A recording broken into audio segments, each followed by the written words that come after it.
দেখেন বন্ধুরা, Donald Trump কি বলতেছে। আগে ডোনাল্ড ট্রাম্পের ভাষণটা শুনে নিন। A balanced budget, because these are the kind of numbers. And I actually said to them, I said to Russell, don't send any money for daycare, because the United States ট্রাম্পের কথা can't take শুনে care of হাসি পাচ্ছে daycare. বন্ধুরা। That has to be up to a state. We can't take care of daycare. We're a big country.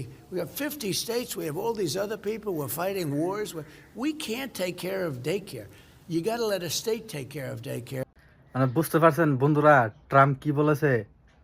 তিনি বলেছেন যাওয়া কালকে যে সব আমেরিকানকে স্বাস্থ্যসেবা দেওয়ার জন্য টাকা নেই ওনার সরকারি বাজেটে, কিন্তু সে আজকে যুদ্ধের জন্য $1.5 ট্রিলিয়ন চাইতেছে সরকারি বাজেট থেকে। চিন্তা করছেন, এমন একটা পাগল আমেরিকাতে রাষ্ট্রপতি হয়েছে যে নাকি যুদ্ধের জন্য টাকা দিতে পারবে, মানুষের স্বাস্থ্যের জন্য টাকা দিতে পারবে না। তো সে কি নমরুদ বংশের মানুষ না, তো সে কি অন্য বংশের মানুষ নাকি? আপনাদের মতামত কি বন্ধুরা? আর পৃথিবীতে কিন্তু বন্ধুরা এমন ভুল মানুষের জন্যই বিশ্বযুদ্ধ হয়। কারণ দ্বিতীয় বিশ্বযুদ্ধ কার জন্য হয়েছিল? হিটলারের জন্য হয়েছিল।